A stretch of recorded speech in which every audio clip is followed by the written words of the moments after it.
HSC Bangla প্রথম পত্র one short MCQ. তোমাদের বইয়ের 12টি গদ্য, 12টি পদ্য, একটি নাটক, একটি উপন্যাস, মোট 26টি চ্যাপ্টার থেকে বোর্ড প্রশ্ন এবং টেস্ট পেপার থেকে বাছাইকৃত মহাগুরুত্বপূর্ণ 500টি এমসিকিউ।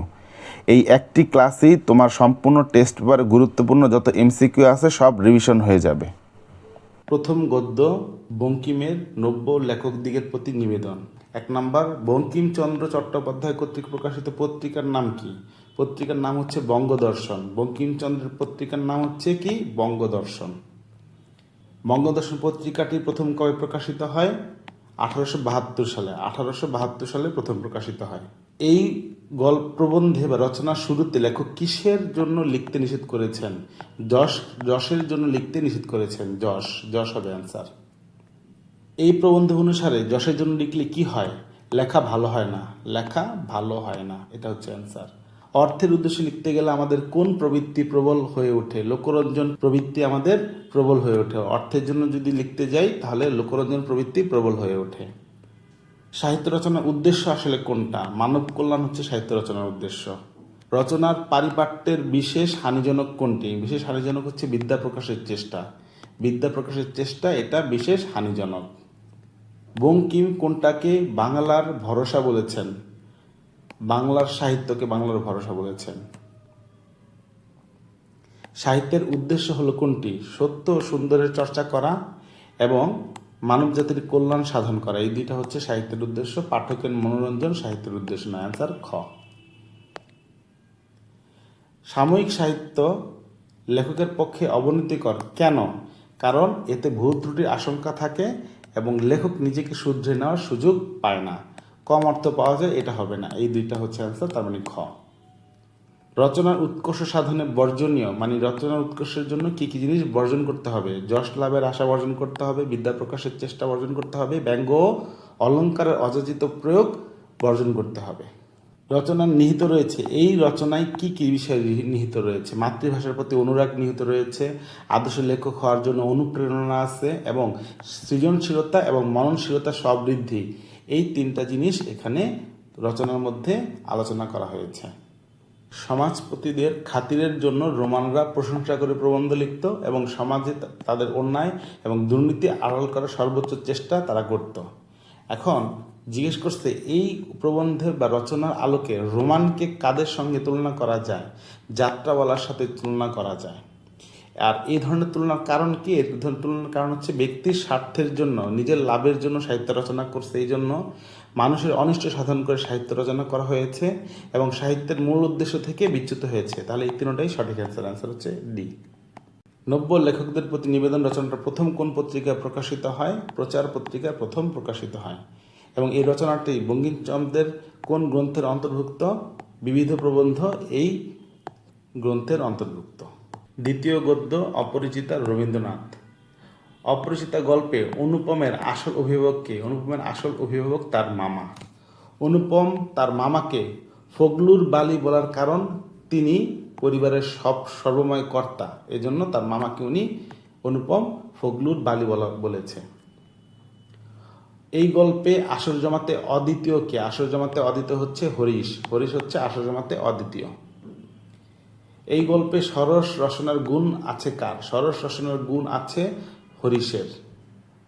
এই গল্পে কার পশ্চিমে গিয়ে বসবাস করার কথা উল্লেখ রয়েছে? শম্ভুনাথের পশ্চিমে গিয়ে বসবাস করার কথা উল্লেখ রয়েছে। এই গল্পে কোন বয়সটা না দৈর্ঘ্যে না গুণে বড়? দৈর্ঘ্যে না গুণে বড়? 27 বছর বয়স দৈর্ঘ্যে না গুণে বড়। এই গল্পে কথকের নাম কি? এই গল্পের কথক হচ্ছে অনুপম। প্রমাণ হইয়া গেছে আমি কেহই নই। এই গল্পে এই উক্তিতে আমি কেহই নই বলতে অনুপম কি বোঝাতে চেয়েছে? অনুপম বোঝাতে চেয়েছে তার যে কোনো ক্ষমতা নেই, ক্ষমতাহীনতা বোঝাতে চেয়েছে। ঠাট্টার সম্পর্কটা স্থায়ী করিবার ইচ্ছা আমার নাই, উক্তিটা কার? উক্তিটা হচ্ছে শম্ভুনাথ বাবুর। আমরা কন্যার গহনা চুরি করিব এ কথা আমার মনে করে তাদের হাতে আমি কন্যা দিতে পারি না। অপরিচিতা গল্পের এই উক্তিটিতে শম্ভুনাথ বাবুর কোন মনোভাবের প্রকাশ ঘটেছে? আত্মমর্যাদা বোধ প্রকাশ পেয়েছে এখানে। কোন ঘটনাটিকে অপরিচিতা গল্পের শীর্ষ মুহূর্ত বলা যায়? শীর্ষ মুহূর্ত বলা যায় কোন ঘটনাটা? সেটা হচ্ছে শম্ভুনাথ কর্তৃক কন্যা সম্প্রদানের অসম্মতি, এটাকে শীর্ষ মুহূর্ত বলা যায়। এই গল্পে শম্ভুনাথ সেনের পেশা কী ছিল? উনি ছিলেন চিকিৎসক। এই গল্পে কল্যাণীর বিয়ে না করার সিদ্ধান্তের কী কারণ ছিল? সিদ্ধান্তের কী কারণ ছিল? আত্মমর্যাদা ছিল এটার মূল কারণ। এই গল্পে কল্যাণী মাতৃ আজ্ঞা বলতে কি বুঝিয়েছেন? দেশ সেবায় আত্মনিয়োগকে বুঝিয়েছেন। মাতৃ আজ্ঞা বলতে দেশ সেবায় আত্মনিয়োগ বোঝানো হয়েছে। এই জীবনটা দৈর্ঘ্যের হিসাবে বরণ না গুণের হিসাবে, এই কথাটা দ্বারা কি বোঝানো হয়েছে? এই কথাটা দ্বারা বোঝানো হয়েছে জীবনটা হচ্ছে তুচ্ছ, এটাই বোঝানো হয়েছে। দগ্ধযজ্ঞ শব্দের অর্থ কি? দগ্ধযজ্ঞ শব্দের অর্থ হচ্ছে হট্টগোল। অপরিচিতা কোন পুরুষের জমানিতে লেখা হয়েছে? উত্তম পুরুষের জমানিতে লেখা হয়েছে এই গল্পটা। এই গল্পে শম্ভুনাথ বাবুর পরিচয় সম্পর্কে কি কি জিনিস আমরা জানতে পারি বা বলা হয়েছে? বয়স 40 কিছু এপারে বা ওপারে, এটা সত্য। চুল কাঁচা, গোফ পাক ধরিয়া আরম্ভ করিয়াছে মাত্র, এটাও সত্য। এবং সুপুরুষ বটে, এইটাও সত্য। তার মানে 1, 2, 3 তিনোটাই সত্য। অ্যান্সার হবে ঘ নাম্বারটা। অধিক বয়স হওয়া সত্ত্বেও কল্যাণীকে মামার পছন্দ করার কারণ কি ছিল? পছন্দ করার কারণটা কি ছিল? সেটা হচ্ছে পণ, মানে হচ্ছে যৌতুকের টাকার প্রতি লোভ, এটা ছিল একটা কারণ। আর একটা কারণ ছিল বাবা মায়ের একমাত্র সন্তান। এই দুইটা হচ্ছে মেন কারণ। গুণ বা রূপ ওনারা এটা খুঁজেন নাই, এই দুইটা হচ্ছে মূল কারণ। আমার মতো অক্ষম দুনিয়ায় নাই, অনুপমের এই উক্তির মধ্য দিয়ে কি প্রকাশ পেয়েছে? এই উক্তির মধ্য দিয়ে প্রকাশ পেয়েছে হচ্ছে অসহায়ত্ব এবং ক্ষোভ। অনুশোচনা এখানে প্রকাশ পায় না, এখানে দুইটা জিনিস প্রকাশ পেয়েছে, অসহায়ত্ব এবং ক্ষোভ প্রকাশ পেয়েছে। এই উদ্দীপকে আমার মাতৃস্নেহের তুলনায় কিন্তু অতি স্নেহ অনেক সময় অমঙ্গল আনে। সেই স্নেহের উত্তাপে সন্তান পরিপুষ্ট, তাহারাই আদিককে সে অসহায় হইয়া পড়ে। মানে ভালো সন্তানকে স্নেহ করা ভালো, কিন্তু অনেক স্নেহ করার ফলে এই পরিপুষ্ট সেটাই যদি অনেক বেশি হয়, তাহলে সে তখন কি হয়ে যায়? অসহায় হয়ে যায়। এই বক্তব্য অপরিচিতা গল্পের কোন চরিত্রের কথা মনে করিয়ে দেয়? অনুপম। অবভিয়াসলি অনুপমের কথাই মনে করিয়ে দিবে। এই গল্পে কোন বাক্যটিতে উদ্দীপকের ভাবের প্রতিনিধিত্ব করে? কোন কথাটা এই গল্পের ভাবের বিনিময় করে? এটা হচ্ছে শিশুকালে আমি কোলে কোলেই মানুষ বোধ করি, সেজন্য শেষ পর্যন্ত আমার পুরোপুরি বয়স হইল না। এই জিনিসটা হচ্ছে এই গল্পের উদ্দীপকের সাথে মিলে যায়। যৌতুকের বিষয় মীমাংসা না হয় বিয়ে ভেঙে যাওয়ার মতন অবস্থা তৈরি হয়েছে, তখন পলাশ তার বাবাকে ডেকে বলে, বিয়ে করতে এসেছি, বউ নিয়ে বাড়ি চলে যাব, দেনা পাওনার ধার ধারি না। এই উদ্দীপকটা পলাশের সাথে অপরিচিতা গল্পের কোন চরিত্রের বিপরীত, মানে অপোজিট মনে হচ্ছে? সেটা হচ্ছে অবভিয়াসলি অনুপম। উদ্দীপকে বর্ণিত কোন বিষয়ে অপরিচিতা গল্পে অনুপস্থিত? অপরিচিতা গল্পে প্রতিবাদ অনুপস্থিত ছিল, বিয়ের আসরের ব্যক্তিত্ব অনুপস্থিত ছিল, অবাধ্যতা অনুপস্থিত ছিল। তার মানে অপশন তিনোটাই। 3 নম্বর গল্প সাহিত্যে খেলা, প্রমোদ চৌধুরী। প্রমোদ চৌধুরীর ছদ্মনাম ছিল বীরবল। সবুজপত্র পত্রিকাটি প্রথম প্রকাশিত হয় 1914 সালে। রোদরা কে ছিলেন? তিনি ছিলেন একজন ভাস্কর। কোথাও না বসলে আমাদের উপদেশ কেউ মানে না, বেদিতে না বসলে আমাদের উপদেশ কেউ মানে না। প্রমোদ চৌধুরীর মতে কোথায় ব্রাহ্মণ শূদ্রের প্রভেদ নেই? ব্রাহ্মণ শূদ্রের প্রভেদ নেই খেলার ময়দানে।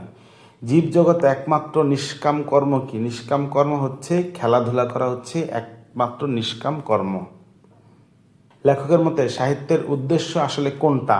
মানুষের মনকে জাগানো। সাহিত্যে খেলা প্রবন্ধ অনুসারে সাহিত্যের উদ্দেশ্য আসলে কি? সাহিত্যের উদ্দেশ্য হচ্ছে আনন্দ দেওয়া। আনন্দ দেওয়া হচ্ছে সাহিত্যের উদ্দেশ্য। সমাজের মনোরঞ্জন করতে গেলে সাহিত্যের স্বধর্মচ্যুত হয়ে পড়তে হয় কেন? কারণ মনোরঞ্জন সাহিত্যের উদ্দেশ্য নয়, আনন্দ দেওয়া উদ্দেশ্য। এই প্রবন্ধের আলোকে ছাত্রদের গল্পের বই পড়ার কারণ হলো কি? গল্পের বই পড়ার কারণ হচ্ছে শিক্ষামূলক না, উদ্দেশ্য উপদেশনা, আনন্দ লাভ করা, আনন্দদায়ক, এটাই হচ্ছে মূল উদ্দেশ্য। রোদরা কোন দেশের অধিবাসী ছিলেন? উনি ছিলেন ফ্রান্সের অধিবাসী। কবির কাব্য সৃষ্টি ও বিশ্বস্রষ্টার সৃষ্টির সাথে সাদৃশ্য বিদ্যমান রয়েছে। সেটা হচ্ছে কিসে কিসে সাদৃশ্য বিদ্যমান রয়েছে? উদ্দেশ্য সৃষ্টির প্রেরণার বিচারে সাদৃশ্য রয়েছে, এবং আত্মতৃপ্তি ও আনন্দ লাভের আশায় এখানে সাদৃশ্য রয়েছে। কর্মদক্ষতা বা কালিক মানদণ্ড কখনো স্রষ্টা সৃষ্টি করে নাই, কোনো সাহিত্যকর্ম সৃষ্টি হয় নাই এই উদ্দেশ্যে। তাহলে অ্যান্সার হবে ক নাম্বারটা। প্রথম সংলাপ সাহিত্য অপ্রয়োজনে মনের আনন্দের সৃষ্টি, অপরকে মনোরস সঞ্চারণ এর একমাত্র উদ্দেশ্য। এটা হচ্ছে প্রথম সংলাপ। আর দ্বিতীয় সংলাপ হচ্ছে কথাটি মানতে পারলাম না, সাহিত্য যদি সমাজের প্রতিফলিত না হয়, জ্ঞানের কথা না থাকে তবে লোকে পড়বে কেন? এটা হচ্ছে দ্বিতীয় সংলাপ। প্রথম প্রশ্ন জিজ্ঞেস করছে, প্রথম সংলাপের ভাবটি সাহিত্য খেলা প্রবন্ধের কোন লাইনের প্রতিফলন ঘটে? সাহিত্য খেলায় কিন্তু একটা লাইন ছিল, সাহিত্যের উদ্দেশ্য সকলকে আনন্দ দেওয়া, কারো মনোরঞ্জন করা নয়। এই লাইনের সাথে মিলে যায়। উদ্দীপকে দ্বিতীয় সংলাপে সাহিত্য খেলা প্রবন্ধের কার মনোভাব ফুটে উঠেছে? শিক্ষকের মনোভাব ফুটে উঠেছে। অ্যান্সার হচ্ছে খ নম্বরটা। নদীর তীরে বসবাসজনিত কারণে মানুষের মনের যে উন্নতি ঘটে তা প্রমাণ করা যায় না, কিন্তু নদীর তলদেশে জাল টেনে ছোট বড় মাছ জুটতে পারে তা প্রমাণ সাপেক্ষ। উদ্দীপকে তোমার পঠিত কোন প্রবন্ধকে নির্দেশ করতেছে? সাহিত্য খেলা প্রবন্ধকে নির্দেশ করতেছে। সাহিত্য খেলা প্রবন্ধের যে দিক প্রকাশ পেয়েছে এখানে এখানে সাহিত্য খেলা প্রবন্ধের কোন দিকটা প্রকাশ পেয়েছে? এখানে প্রকাশ পেয়েছে হচ্ছে সাহিত্যের অনুভূতি সাপেক্ষ। সাহিত্য আসলে অনুভূতি সাপেক্ষ এবং সাহিত্য হচ্ছে প্রমাণ সাপেক্ষ নয়, বিজ্ঞান প্রমাণ সাপেক্ষ। সাহিত্য অনুভূতি সাপেক্ষ কিন্তু প্রমাণ সাপেক্ষ নয়। তাহলে 1 আর 3 অ্যান্সার হবে খ। 4 নম্বর গল্প বিলাসী শরৎচন্দ্র। মৃত্যুঞ্জয় কোন ক্লাসে পড়তো? 3rd ক্লাসে পড়তো। দোকানের খাবার কিনিয়া খাইতে গ্রামের মধ্যে তাহার জোড়া ছিল না। এই জোড়া শব্দটা বলতে কি বোঝায়? আসলে সুনাম বোঝায় এখানে। ওপরের আদালতের হুকুম বলতে কার নির্দেশনাকে বোঝানো হচ্ছে? স্রষ্টার নির্দেশনাকে বোঝানো হচ্ছে। এই গল্পে মৃত্যুঞ্জয় প্রসঙ্গে সুনাম কথাটার দ্বারা কি প্রকাশ পেয়েছে? দুর্নাম। আসলে সুনাম বলতে আসলে ওর দুর্নামের কথা বোঝানো হয়েছে। বলিলাম পৌঁছে দিতে হবে না, শুধু আলোটা দাও। এই উক্তিটির মাধ্যমে ন্যাড়ার যে মনোভাব প্রকাশ পেয়েছে, ন্যাড়ার মনোভাব প্রকাশ পেয়েছে, আত্মসম্মান বোধ প্রকাশ পেয়েছে। মৃত্যুঞ্জয় অমার্জনীয় অপরাধ বলতে কি বোঝানো হয়েছে? মৃত্যুঞ্জয়ের অমার্জনীয় অপরাধ বলতে আসলে বিলাসীর হাতে ভাত খাওয়া, এইটা বোঝানো হয়েছে। ইহা একটা শক্তি। এখানে শক্তি, কোন শক্তির কথা বলা হয়েছে? ভালোবাসার শক্তির কথা আসলে বলা হয়েছে। কায়েতের ছেলের সঙ্গে সাপুরের মেয়ের নিকা, এটা কেমন কথা? এটা আসলে হাসিয়া উড়াইবার কথা। মৃত্যুঞ্জয়ের প্রতি খুড়ার অমানবিক আচরণের মূল কারণ স্বার্থ সিদ্ধি। রোগা মানুষ সমস্ত রাত খেতে পাবে না। এখানে হচ্ছে কোন খাবারের কথা বলা হয়েছে? রুটির কথা বলা হয়েছে। মহত্বের কাহিনী আমাদের অনেক আছে, এখানে মহত্ব কি অর্থে ব্যবহার করা হয়েছে? ব্যঙ্গার্থে আসলে ব্যবহার করা হয়েছে। বিলাসী গল্পে কাকে গালিগালাজ করে দেশ উদ্ধারের কথা বলা হয়েছে? ইংরেজদের গালিগালাজ করে দেশ উদ্ধারের কথা বলা হয়েছে। এই গল্পে মৃত্যুঞ্জয় সাপুরে জীবন গ্রহণ কেন করলেন? কারণ বিলাসীকে ভালোবেসে বিয়ে করার কারণে সাপুরে জীবন গ্রহণ করলেন। বিলাসী গল্পের ছোট্টবাবু কর্তৃক বিধবা বৌদিকে কাশী হতে ফিরিয়ে আনার কারণ কি ছিল? সম্পত্তির লাভ, এটা ছিল মূল কারণ। বিলাসী গল্পের সমাজচিত্রে প্রধানত কোন দিক ফুটে উঠেছে? জাতিভেদ প্রথা, এটার কথা ফুটে উঠেছে। বাবুরা আমাকে একটিবার ছেড়ে দাও, আমি রুটিগুলো ঘরে দিয়ে আসি। বিলাসী একথা কেন বলেছিল? কারণ শিয়াল কুকুরে খেয়ে যাবে এজন্য বলেছিল। আরেকটা বলেছিল রোগা মানুষ সমস্ত রাত খেতে পাবে না, এই জন্য। এই 2টা কারণে বলেছিল। মৃত্যুঞ্জয় মানা যাবে এসব কোনো কারণ ছিল না, যে রোগা মানুষ সমস্ত রাত খেতে পাবে না এবং শিয়াল কুকুর খেয়ে ফেলবে, এজন্য বিলাসী এই কথা বলেছিল। তাহলে অ্যান্সার হচ্ছে 1 আর 2। বিলাসীর আত্মহত্যার কারণ কি? বিলাসীর আত্মহত্যার কারণ হচ্ছে 1 স্বামীর শোক, আর হচ্ছে 3 নিষ্ঠুর সমাজ ব্যবস্থা। ভালোবাসার জীবন্ত রাখা এটা উদ্দেশ্য না, এটা হচ্ছে উদ্দেশ্য না, স্বামীর শোকে এবং নিষ্ঠুর সমাজ ব্যবস্থার কারণে বিলাসী আত্মহত্যা করেছিল। এটাই বিলাসীর আত্মহত্যার মূল কারণ। তাহলে অ্যান্সার হচ্ছে ক নাম্বারটা। বিলাসীর করুণ পরিণতির জন্য দায়ী কে? বিলাসীর করুণ পরিণতির জন্য দায়ী ছিল তৎকালীন রক্ষণশীল হিন্দু সমাজ ব্যবস্থা এবং মৃত্যুঞ্জয়ের গাতিখুড়ার ষড়যন্ত্র। এই 2টা হচ্ছে মূল কারণ। সাপুরে হওয়া এটা কোনো কারণ ছিল না। তাহলে অ্যান্সার হচ্ছে ক নাম্বারটা। মধ্যযুগের জনপ্রিয় সাহিত্য মহুয়ার পালা, নায়ক নায়িকা যথাক্রমে নদের চাঁদ ও মহুয়া। কাহিনীর পরিণতিতে চরিত্র হোমরা বেঁধে নদের চাঁদকে হত্যার জন্য 20 লক্ষার ছুরি তুলে দিলে মহুয়ার হাতে। মহুয়া ছুরিটা নদের চাঁদের বুকে না চালিয়ে নিজের বুকে চালিয়ে মৃত্যুকে বরণ করে নেয়। মহুয়ার এই বলিদানকেই তাদের প্রেমের অমরত্ব লাভ করেছে। উদ্দীপকে বিলাসী গল্পের চেতনাগত কোন দিকটার দিকে ইঙ্গিত দিয়েছে? নিষ্ঠুরতার দিকে ইঙ্গিত দিয়েছে। এই অনুচ্ছেদের সাথে বিলাসী গল্পের যে দিকটা সাদৃশ্য ফুটে উঠেছে সেটা হচ্ছে নারীর প্রতি অবমাননা, এইটা, এবং নারীর নির্যাতন, এই 2টা জিনিস ফুটে উঠেছে। 5 নম্বর গদ্য অর্ধাঙ্গী রোকেয়া সাখাওয়াত হোসেন। বেগম রোকেয়ার জন্মস্থান পায়রাবন্দ গ্রামটি কোন জেলার অন্তর্গত? রংপুর জেলার অন্তর্গত। মুসলমান মেয়েদের শিক্ষার জন্য রোকেয়া সাখাওয়াত হোসেন কি প্রতিষ্ঠা করে গিয়েছেন? স্কুল প্রতিষ্ঠা করে গিয়েছেন। সুলতানাস ড্রিম রচনাটার লেখকের নাম কি? রোকেয়া সাখাওয়াত হোসেন। আমাদের একটা রোগ আছে, এখানে কোন রোগের কথা বলেছে? দাসত্ব নামক রোগের কথা বলেছে। রোকেয়ার মতে সমাজে গোলযোগের উপস্থিত হয় কি কারণে?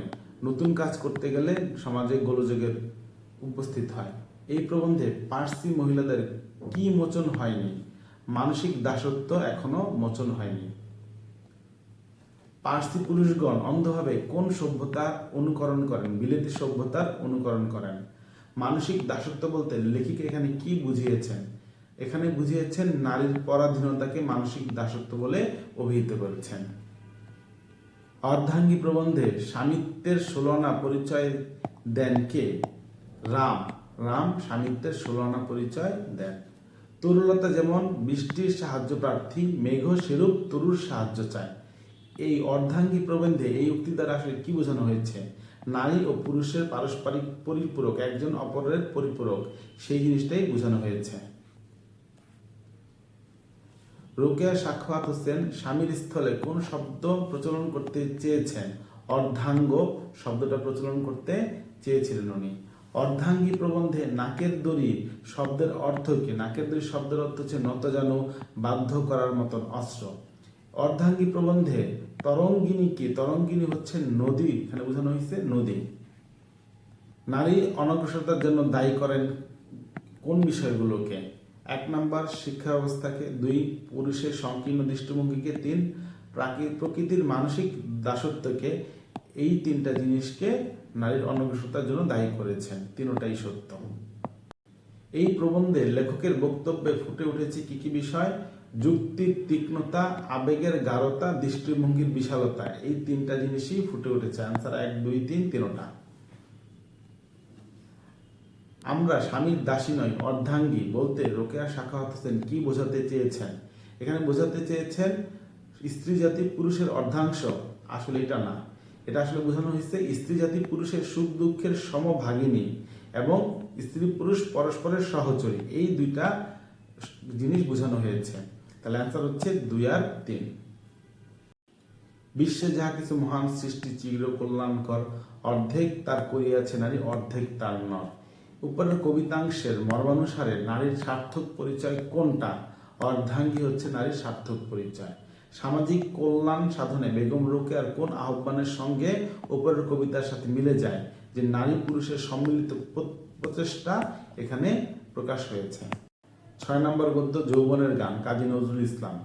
ইহারা থাকেন শক্তির পিছনে, রুধির ধারার মতন গোপন। এরা কারা? এরা হচ্ছে ধ্যানীরা। আমি কবি, বনের পাখির মতন স্বভাব আমার গান করার। উক্তিটাতে বোঝানো হয়েছে আসলে যৌবনের উচ্ছলতা আসলে বোঝানো হয়েছে। যৌবনের গান প্রবন্ধে পদ্মা ভাগীরথীর মতন খরস্রোতা বলে কার বাণীকে বোঝানো হয়েছে? বক্তার বাণীকে বোঝানো হয়েছে, যে পদ্মা ভাগীরথীর মতন খরস্রোতা বাণী। আমি বক্তা নহি, আমি কম বক্তার দলে। এই উক্তির তাৎপর্যটা কি? তাৎপর্য হচ্ছে কথায় নয়, কাজে বিশ্বাসী। এই প্রবন্ধে লেখক কি হয়েছে তরুণদের মহাদান গ্রহণ করতে চান? কি হয়ে তরুণদের মহাদান গ্রহণ করতে চান? সহযাত্রী হয়ে তরুণদের মহাদান গ্রহণ করতে চান। তারুণ্য ও বার্ধক্য পরিমাপের মূল কাঠি কি? মনের সজীবতা হচ্ছে তারুণ্য বার্ধক্যের পরিমাপের মূল মাপকাঠি। নিজের কোনটি যৌবনের মাতৃরূপ? অগ্নিকাণ্ডে দগ্ধ মানুষকে হাসপাতালে নেওয়া যৌবনের মাতৃরূপ। এখানে তাদের দেশ নাই, জাতি নাই, অন্য ধর্ম নাই। তরুণদের দেশ, জাতি, ধর্ম নাই। কালাপাহাড় কে? কালাপাহাড় হচ্ছে বিখ্যাত মুসলিম যোদ্ধা। যৌবনের গান প্রবন্ধ অনুসারে লেখক তাদের দলে যারা মানব জাতির কল্যাণ সাধন করে কি দিয়ে? সেবা দিয়ে, কর্ম দিয়ে, অর্থ দিয়ে। এখানে অর্থ মুখ্য না, তাহলে অ্যান্সার হচ্ছে ক নম্বর। বার্ধক্য বলতে প্রাবন্ধিক বুঝিয়েছেন আসলে পুরাতনকে, মিথ্যাকে, মৃত্যুকে, এগুলোকে বলেছেন বার্ধক্য। তাহলে অ্যান্সার হচ্ছে 4 নম্বর। যৌবনের গান প্রবন্ধে লেখক মাতৃরূপ দেখেছেন শ্মশান ঘাটে, গোরস্থানে। এই 2টা জায়গায় উনি মাতৃরূপ দেখেছেন। সীমা রিমা দুই বোন এক সহপাঠে অসুস্থ হলে সীমা দ্রুত তাকে হাসপাতালে সুস্থ করে তোলে। রিমা দুরন্ত প্রকৃতি, সে খেলাধুলা করে ভবিষ্যতে সেনা কর্মকর্তা হতে চায়। সীমার স্বভাব যৌবনের কোন বৈশিষ্ট্য ফুটে উঠেছে? মাতৃরূপ প্রকাশ পেয়েছে, সে অসুস্থকে হাসপাতালে নিয়ে গিয়েছে এজন্য। আর রিমার স্বভাবের কোন অংশটা প্রকাশ পেয়েছে? সেটা হচ্ছে নীল মঞ্জুষার মণি আহরণ। রিমার স্বভাব যৌবনের গান প্রবন্ধের কোন অংশটিতে প্রকাশিত হয়েছে? নীল মঞ্জুষার মণি আহরণ, এই অংশটুকু। ওরে নবীন, ওরে আমার কাঁচা, ওরে সবুজ, ওরে অবুজ, আদমরাদের ঘামের তুই বাঁচা কবিতার সঙ্গে মিলগত রয়েছে কোন রচনার? যৌবনের গানের। যাদের স্তুতি করা হয়েছে তাদের পঠিত রচনার তারা হলো কারা? তারা হচ্ছে যুবক, নবীন, এরা। অ্যান্সার হচ্ছে ক নাম্বার। 7 নম্বর গদ্য, জীবন বৃক্ষ, মোতাহার হোসেন চৌধুরী। বুদ্ধির মুক্তি আন্দোলনের সাথে কোন নামটি যুক্ত? মোতাহের হোসেন চৌধুরী। স্বল্প প্রাণ, স্থূল বুদ্ধি, জবরদস্তি প্রিয় মানুষে পরিপূর্ণ কি এই সংসার? জীবন ও বৃক্ষ প্রবন্ধের বক্তব্য অনুযায়ী যারা প্রেম ও সৌন্দর্যের স্পর্শ লাভ করেনি তাদের একমাত্র দেবতা হচ্ছে অহংকার। বৃক্ষের দিকে তাকালে জীবনের তাৎপর্যপূর্ণ উপলব্ধি সহজ হয়, কারণ বৃক্ষ হলো সার্থকতার প্রতীক। এই জন্য এই প্রবন্ধে সজীবতা ও সার্থকতার জীবন্ত দৃষ্টান্ত হিসেবে কিসের উল্লেখ করা হয়েছে? বৃক্ষের উল্লেখ করা হয়েছে। এই প্রবন্ধে কোন দুইটি জিনিস উপলব্ধি করার পক্ষপাতী লেখক? গতি ও বিকাশ উপলব্ধি করার পক্ষপাতী। এই প্রবন্ধে রবীন্দ্রনাথ ঠাকুরের নদীকে কিসের প্রতীক করতে চেয়েছেন? মনুষ্যত্বের প্রতীক করতে চেয়েছেন। বৃক্ষ বৃদ্ধি ছাড়াও কিসের ইঙ্গিত বহন করে? প্রশান্তির ইঙ্গিত বহন করে। প্রকৃতির যে ধর্ম মানুষের সে ধর্ম উক্তিটি দ্বারা কি বোঝানো হয়েছে? পরোপকারিতা বোঝানো হয়েছে। জীবন ও বৃক্ষ প্রবন্ধ অনুযায়ী মানুষের মর্যাদা কিসে? আত্মবৃদ্ধির ক্ষমতায় মানুষের মর্যাদা। এই প্রবন্ধে কোন বৃদ্ধি মানুষকে অন্য প্রাণী থেকে আলাদা করেছে? আত্মিক বৃদ্ধি অন্য প্রাণী থেকে মানুষকে আলাদা করেছে। এই প্রবন্ধে স্রষ্টার উপভোগ্য হলো আত্মার রূপ ফল। বৃক্ষের অঙ্কুরিত হওয়া থেকে ফলবান হওয়া পর্যন্ত সেখানেই কেবল বৃদ্ধির ইতিহাস। স্বল্প প্রাণ, স্থূল বুদ্ধি, জবরদস্তি প্রিয় মানুষের সংসার পরিপূর্ণ। তাদের কাজ ভালো কাজে সহায়তা করা, ভালো কাজের অন্তরায় সৃষ্টি করা এবং অপরের নিন্দা রটানো।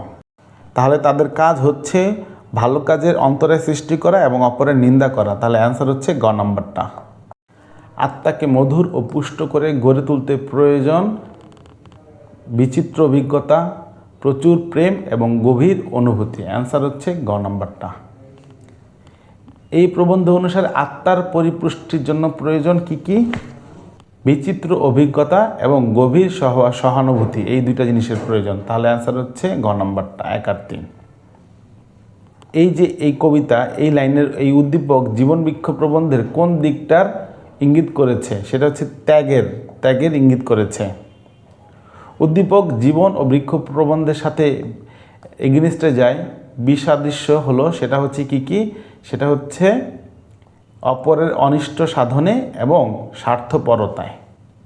8 নম্বর গদ্য, গন্তব্য কাবুল, সৈয়দ মুজতবা আলী।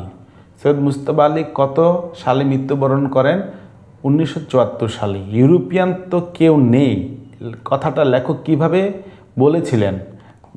গাক করে বলেছিলেন। গন্তব্য কাবুল রচনা অবলম্বনে ফিরিঙ্গি লোকটি কেমন ছিল? ভালো ছিল।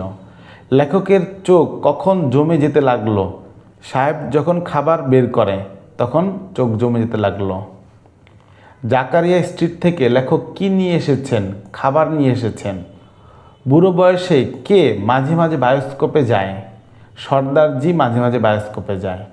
লেখকের বন্ধুর নাম কি ছিল? লেখকের বন্ধুর নাম ছিল শেখ আহমদ আলী। লেখককে টেনে হিস্ট্রি স্টেশনের বাইরে এনে কোথায় বসানো হলো? টাঙ্গায় বসানো হলো। শিখ সর্দারজির বয়স কত? 60-এর কাছাকাছি ছিল বয়স। আফগান সরকারের কর্মচারী ভদ্রলোক কেমন ছিল? বন্ধু বৎসল ছিল উনি। কোন নদীতে ডুব দিলে কাবুলির দিল, জান, কলিজা সব ঠান্ডা হয়ে যাবে? কাবুল নদীতে। দুনিয়ার সব পরীক্ষায় পাশ করার চেয়ে বড় পরীক্ষা কোনটি? খাইবার পাস করা।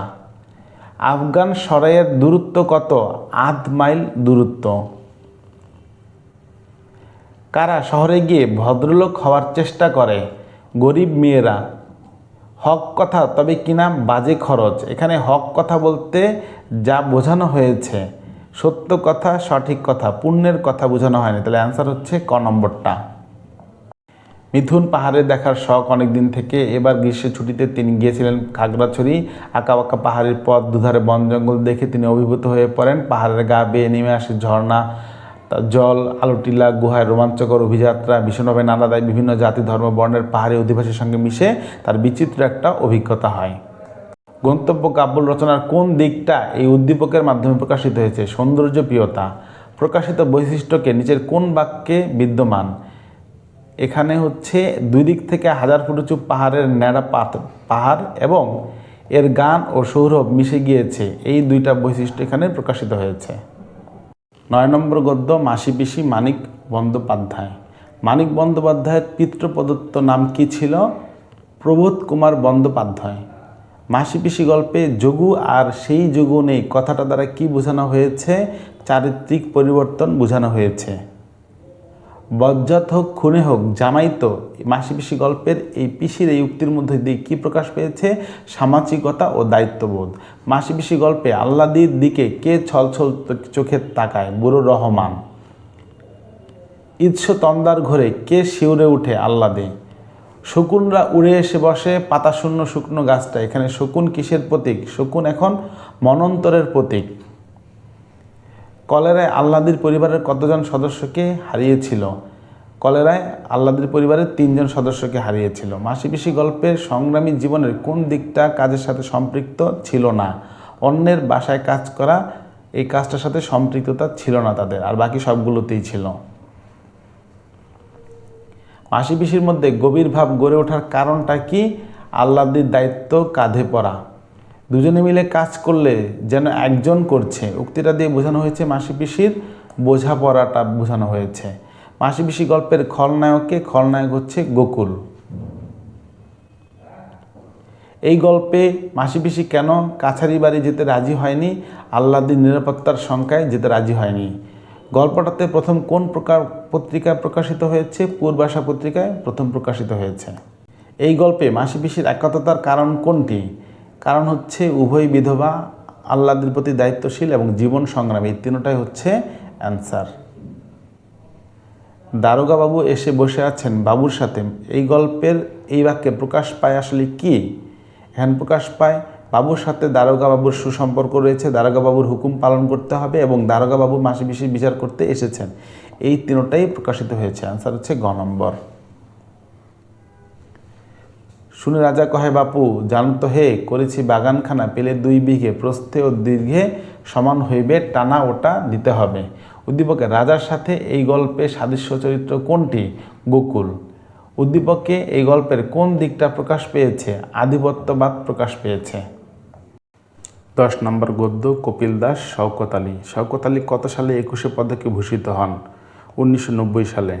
শীতের টাঙ্গনে কী ধরনের স্রোত বয়ে যায়? ধীর স্রোতে বয়ে যায়। টাঙ্গন ধীর স্রোতে বয়ে যায়। কে ট্রাক্টর ট্রায়ালের জন্য চালু করে রেখেছিল? বিনোদ মিস্ত্রি। কপিল দাস মতে সংসারে অনেক ভিতরে শান্ত, ধীর ও নিরবিচ্ছিন্ন একটা কি আছে? একটা স্রোত আছে। কপিল দাস শীতের রোদে পিঠ দিয়ে আরামে ঝিমোতে পারে কেন? কারণ আরাম করতে। কপিল দাস কোথায় ভারী সুখে বিচরণ করেন? অতীত স্মৃতিতে। কপিল দাসের কুকুরকে কে খেয়ে ফেলেছিল? বাঘ খেয়ে ফেলেছিল। বিচার সভার কোন দৃশ্যটা কপিল দাসের স্মরণে আসে না? শেষ দৃশ্যটা। তোর কিছু ফর্ম থাকে না, কথাটা কার? কথাটা হচ্ছে সলিমুদ্দিনের। কে হঠাৎ ট্রাক্টরের ইঞ্জিন চালিয়ে দেয়? বিনোদ মিস্ত্রি। কোন ব্যাপারটা আকস্মিক নয়? বস্তির উঠে যাওয়ার বিষয়টা আকস্মিক নয়। এগুলো সব আকস্মিক, কিন্তু বস্তির উঠে যাওয়াটা আকস্মিক নয়। দীর্ঘশ্বাস কপিল দাসকে কি স্মরণ করিয়ে দিতে পারে? বার্ধক্যের অক্ষমতা। কপিল দাস মুর্মু কে? একজন বৃদ্ধ সাঁওতাল। ওদিকে গোপীনাথ কিছুই বলে না, এর কারণ হলো গোপীনাথের কি রয়েছে? গোপীনাথের স্বার্থপরতা রয়েছে, এইটা বিষয় না। কাপুরুষতা রয়েছে, সাজাত্যবোধহীনতা রয়েছে। তাহলে অ্যান্সার হচ্ছে 2 আর 3। কপিল দাসের উঠানে সভা হতে দেখে অবাক হওয়ার কারণটা কি? কারণ হচ্ছে কেউ গাল দিচ্ছে না বলে, কারোর মধ্যে রাগ নেই বলে, কারোর মধ্যে জ্বালা নেই বলে। এই তিনটাই সত্য। আবুল কাসেমের বয়স 80 বছর, অবসরপ্রাপ্ত স্কুল শিক্ষক। এখানে একটা উদ্দীপক দেওয়া আছে।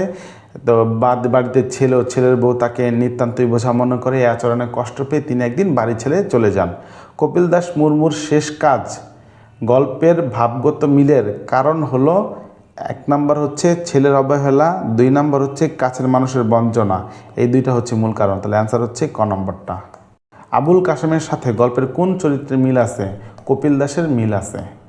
11 নম্বর গল্প রেইনকোট, আখতারুজ্জামান ইলিয়াস। রেইনকোট গল্পে মিলিটারি ক্যাম্পের অবস্থান কোথায় ছিল? জিমনেশিয়ামে। আব্দুস সাত্তার মৃধা কোন বিষয়ের প্রফেসর ছিলেন? জিওগ্রাফির প্রফেসর ছিলেন উনি। ডক্টর আফাজ আহমেদ পাকিস্তানির শরীরের কাঁটা বলতে কি বুঝিয়েছেন? শহীদ মিনার বুঝিয়েছেন। রেইনকোট গল্পের রেইনকোটটি কার? মিন্টুর রেইনকোট। রেইনকোট গল্পের উর্দুর প্রফেসরের নাম কি ছিল? আকবর সাজিদ। রেইনকোট গল্পে নুরুল হুদা কোন বিষয়ের লেকচারার ছিলেন? কেমিস্ট্রির। রেইনকোট গল্পে জেনারেল উইন্টার কোন দেশের প্রাকৃতিক বৈশিষ্ট্য? জেনারেল উইন্টার কোন দেশের প্রাকৃতিক বৈশিষ্ট্য? রাশিয়ার প্রাকৃতিক বৈশিষ্ট্য। মিসক্রিয়ান্টার সব খতম। এখানে মিসক্রিয়ান্ট বলতে কি বোঝানো হচ্ছে? মিসক্রিয়ান্ট বলতে বোঝানো হচ্ছে মুক্তিফৌজ। মিলিটারিরা নুরুল হুদাকে ধরে নিয়ে যায় কেন? মিসক্রিয়ান্ট বলে মনে করায়। মিলিটারির চাবুকের আঘাত নুরুল হুদার কাছে কি বলে মনে হয়? স্রেফ উৎপাত বলে মনে হয়। রেইনকোট গল্পে রেইনকোট বহন করেছে আসলে মুক্তিযুদ্ধের চেতনাকে। রেইনকোট গল্পের অধিক তাৎপর্যময় হয়ে উঠেছে আসলে কোন বিষয়টা? নুরুল হুদার দেশপ্রেম। রেইনকোট গল্পে ভীতু প্রকৃতির নুরুল হুদার মুক্তিযোদ্ধা শ্যালকের রেইনকোট গায়ে দিলে তার মধ্যে সঞ্চারিত হয় আসলে কি? উষ্ণতা, সাহস এবং দেশপ্রেম। তিনটাই সত্য, গ নাম্বার। রেইনকোট গল্পে রেইনকোটটি কিসের প্রতীক? রেইনকোটটা হচ্ছে দেশপ্রেম এবং মুক্তিযুদ্ধের প্রতীক। অ্যান্সার হচ্ছে 2 আর 3। নুরুল হুদাকে পাকিস্তানি হানাদার বাহিনী তলব করার কারণ কি ছিল? মুক্তিযোদ্ধাদের সন্ধান পেতে এবং মুক্তিযোদ্ধার সহযোগী সন্দেহে। এই দুইটা, মুক্তিযোদ্ধা সন্দেহে দেওয়া হয় নাই। তাহলে 1 আর 2 হচ্ছে অ্যান্সার, ক নাম্বার। এগুলো হলো পাকিস্তানের শরীরের কাঁটা। রেইনকোট গল্পে এগুলো বাঙালির কি? জাতীয়তাবোধ জাগিয়ে রাখে, দেশপ্রেম উজ্জীবিত রাখে এবং যুদ্ধ জয়ে প্রেরণা যোগায়। তিনটাই সত্য। তাহলে গ নাম্বার অ্যান্সার। মোরা একটি ফুলকে বাঁচাও বলে যুদ্ধ করি উদ্দীপকে মোরা শব্দটি রেইনকোটের কোন চরিত্রকে মনে করিয়ে দেয়? মিন্টু নুরুল হুদাকে মনে করিয়ে দেয়। উদ্দীপকের ভাব অনুষঙ্গ রেইনকোট গল্পের কোন দিকটা প্রতিফলিত হয়েছে? সাহস এবং দেশপ্রেম প্রতিফলিত হয়েছে। 12 নম্বর গল্প নেকলেস। গিদা মোপাসা কত সালে মৃত্যুবরণ করেন? 1893 সালে। এক সন্ধ্যায় মাদাম লুইসেলের স্বামী মসিয়ে কি হাতে ঘরে ফিরেছিলেন? একটি বড় খাম হাতে ঘরে ফিরেছিলেন। ওই দুঃখজনক দেনা শোধ করার প্রয়োজন। মাতিলদার এমন ভাবনা কিসের পরিচায়ক? ব্যক্তিত্বের পরিচায়ক। মাদাম লুইসেলের শারীরিক অবস্থার পতন ঘটার মূল কারণ হচ্ছে কঠোর পরিশ্রম। মাদাম ফোরস্টিয়ারের নেকলেসের মূল্য কত ফ্রা ছিল? বা মাদাম ফোরস্টিয়ারের নেকলেসের দাম কত ছিল? 500 ফ্রা। মাদাম লুইসেলের জীবনের দুরবস্থার জন্য দায়ী তার উচ্চবিলাস। স্যাটিন কি? স্যাটিন হচ্ছে মসৃণ রেশমি বস্ত্র। মূল নেকলেস গল্পটি কোন ভাষায় রচিত হয়েছিল? ফরাসি ভাষায় রচিত হয়েছিল। ফরাসি ভাষার নেকলেস গল্পের শুদ্ধ বানান কোনটা? লা পারুরি, এটা হচ্ছে শুদ্ধ বানান। নেকলেস গল্পের মূল তাৎপর্য কি? লোভে পাপ, পাপে মৃত্যু। গলার সুন্দরী কন্যা রাবেয়ার স্বামী অসচ্ছলতার কারণে অত্যন্ত অসন্তুষ্ট। উদ্দীপকে রাবেয়ার সঙ্গে নিচের কোন চরিত্রের সাদৃশ্য রয়েছে? মাদাম লুইসেল। প্রাণের বিনিময়ে সম্মান রক্ষাই শ্রেয় উক্তিটার সঙ্গে নেকলেস গল্পের কোন দুটা চরিত্রের আদর্শগত মিল রয়েছে? এই মিস্টার লুইসেল এবং মাদাম লুইসেলের মিল রয়েছে। মাদাম লুইসেল তার সহপাঠিনীর সঙ্গে দেখা করতে ফিরে এসে কষ্টে থাকতেন, কারণ বান্ধবী ধনী হয় এবং বান্ধবীর আর্থিক অবস্থার কথা ভেবে আচরণে কষ্ট পেতেন। ধনী বান্ধবী এবং আর্থিক অবস্থার কথা ভেবে তিনি কষ্ট পেতেন। তাহলে 1 আর 3 হচ্ছে অ্যান্সার। স্বামীর ধনৈশ্বর্যে মুগ্ধ নিরক্ষর ও সুন্দরী সালমা নিয়ত নতুন স্বপ্নে জাল বনে স্বামীর কাছ থেকে বায়নার শেষ নেই। মর্মান্তিক সড়ক দুর্ঘটনায় স্বামী শারীরিক পঙ্গুত্ব বরণ করলে শিশু সন্তান সহ সালমা দিশেহারা হয়ে যায়। নেকলেস গল্পের মাতিলদার সাথে বৈসাদৃশ্যপূর্ণ দিক কোনটা? সেটা হচ্ছে সচ্ছলতা। নেকলেস গল্পের কোন বৈশিষ্ট্যে প্রতিবিম্বিত হয়েছে? অপরিণামদর্শিতা এখানে প্রতিফলিত হয়েছে বা প্রতিবিম্বিত হয়েছে। ঋতুবর্ণন আলাওল। 17 শতকের অন্যতম শ্রেষ্ঠ কবিকে তোমরা জানো, আলাওল। ঋতুবর্ণন কবিতায় বনস্পতি গাছগুলো কেমন হয়? মুকুলিত হয়। ঋতুবর্ণন কবিতায় কেমন সুরঙ্গের কথা বলা হয়েছে? পুষ্পিত সুরঙ্গের কথা বলা হয়েছে। কবিতায় ভ্রমর কি করে? ভ্রমর হচ্ছে ঝংকার তুলে। কবিতায় নিদাক সময়ে বলতে আসলে বোঝানো হয়েছে প্রচণ্ড গরমকালকে। কি দেখে বড়ই কৌতুক জাগে? নবীন খঞ্জন দেখে বড়ই কৌতুক জাগে। এই কবিতায় যামিনী দম্পতির মনে কি উপজিত হয়? এখানে দুঃখ। কবিতায় হেমন্তকালের কি খেলে অধিক সুখ হয়? তাম্বুল, মানে হচ্ছে পান সুপারি আর কি, ওই তাম্বুল বলা হয় এটাকে। নিদাক সময়ে অতি প্রচণ্ড তপন। নিদাক বলতে এখানে উত্তাপ বোঝানো হয়েছে। পদ্মাবতী কাব্যগ্রন্থ থেকে না কোন কবিতাটা? ঋতুবর্ণন কবিতাটি। ঋতুবর্ণনে মলয়া সমীর হলো কি? মলয়া সমীর হলো প্রেমের দেবতা, কামের পদার্থী, সংবাদ বাহক। এই সবগুলো অ্যান্সার হচ্ছে গ নাম্বার। আইলো শারদ ঋতু নির্মল আকাশে, চরণদ্বয় দ্বারা কি আসলে বোঝানো হয়েছে? চরণদ্বয় দ্বারা বোঝানো হয়েছে শরৎকালের আকাশে পরিষ্কার আর ঝকঝকে, আর বোঝানো হয়েছে বাগানে ফুল ও গাছের চামড়ের মতন দোলে। এই দুটা জিনিস বোঝানো হয়েছে। সবুজের কোলে হাত ধরাধরি মেঘের ঢাকা যায় আকাশ, দম্পতির মনের বাঁধন। এই যে উদ্দীপকের বিষয়বস্তু বোর্ড বইয়ের কোন কবিতার সাথে সঙ্গতিপূর্ণ? ঋতুবর্ণন কবিতার সাথে। বোর্ড বইয়ের সঙ্গতিপূর্ণ কবিতার যে দিকটার সাথে মিল আছে সেই মিলযুক্ত দিকটা। প্রকৃতির বিচিত্র রূপের অভিব্যক্তি প্রকাশ পেয়েছে এবং প্রকৃতি এবং মানব প্রেমের সম্পর্ক প্রকাশ পেয়েছে। এই দুইটা জিনিস আনসার হবে ক নাম্বার। বিভীষণের প্রতি মেঘনাদ। হায় তাত উচিত কি তব এ কাজ। এই উক্তির মধ্য দিয়ে বিভীষণ কোন কাজটা পছন্দ হয় নাই? লক্ষণকে জগকারে প্রবেশে সাহায্য করা, এই জিনিসটা পছন্দ হয় নাই। এই কবিতায় তস্কর বলা হয়েছে কাকে? লক্ষণকে তস্কর বলা হয়েছে। এই কবিতায় ধীমান বলে কাকে সম্বোধন করা হয়েছে? মেঘনাদকে সম্বোধন করা হয়েছে। স্থাপিলা বিধুরে বিধি স্থানুর ললাটে, এখানে বিধু বলতে কি বোঝানো হয়েছে? চাঁদ। এই কবিতায় রক্ষরথী কে? রক্ষরথী হচ্ছে বিভীষণ। মহারথী প্রথা মানে এখানে বোঝানো হচ্ছে বীরের যুদ্ধনীতি বা বীরের ধর্ম কিনা, এটা জিজ্ঞেস করা হয়েছে। এই কবিতায় সৌমিত্রীকে? সৌমিত্রী হচ্ছে লক্ষণ, কারণ লক্ষণের মার নাম হচ্ছে সৌমিত্রা। সচক্ষে দেখেছে রক্ষশ্রেষ্ঠ পরাক্রম দাসে, এখানে দাস বলার পিছনে মেঘনাদের কোন মনোভাবটা প্রকাশ পেয়েছে? বিনয়। মহামন্ত্র বলে যথা নম্র শিরফণী, মলিন মদন লাজে উত্তরিলা রথী। রথী এখানে কে? রথী এখানে বিভীষণকে বোঝানো হয়েছে। বিভীষণের প্রতি মেঘনাদ কবিতায় রাবণ অনুজ বলতে বোঝানো হইতেছে বিভীষণকে, আর রামের অনুজ হচ্ছে লক্ষণ। এখানে আনসার হবে বিভীষণ। বিভীষণের প্রতি মেঘনাদ কবিতায় নিজ কর্মদোষে হায় মজাইলা, এই কনক লঙ্কারাজ উদ্ধৃতিতে নিজ কর্মদোষ প্রসঙ্গে বলতে বোঝানো হয়েছে যে রাবণ যে সীতাকে অপহরণ করেছে সেই জিনিসটা বোঝানো হয়েছে। যজ্ঞকারে মেঘনাদ যে দেবতার পূজা করত, অগ্নির দেবতা, ইষ্ট দেবতার পূজা করত। এই কবিতায় কোন স্বর্গ থেকে, 6 নম্বর স্বর্গ থেকে না হয়েছে? এই কবিতাটা কোন ছন্দে রচিত? অমিতাক্ষর ছন্দে রচিত। এখানে হচ্ছে যে ইকবালের যে জীবনযাপন, এই ইকবালের জীবনযাপন বিভীষণের প্রতি মেঘনাদ কবিতায় কোন চরিত্রের সাথে তুলনা করা হয়েছে? বিভীষণের প্রতি তুলনা করা হয়েছে। এই কবিতার কোন অংশকে, উদ্দীপকের এই ভাব কোন অংশকে ধারণ করে? নিজ কর্মদোষ হাজার মজাইলেও এ কনক লঙ্কারাজ মজিলা আপনি। এই লাইনটার সাথে উদ্দীপকের এই লাইনটা মিলে যায়। স্বদেশের উপকার নাই যার মনে, সে কে বলে মানুষ তারে পশু সেই জনে। বিখ্যাত এই কবিতাটা দিয়ে বসছে। এই উদ্ধৃত কবিতাংশটি বিভীষণের প্রতি মেঘনাদ কবিতার কোন চরিত্রকে ইঙ্গিত করেছে? এখানে বিভীষণের প্রতি ইঙ্গিত করা হয়েছে। মেঘনাদ কিন্তু বিভীষণকে এরকম কিছু উদ্ধৃতি দিয়েছিল, যদিও এই উদ্ধৃতিটা দেয় নাই।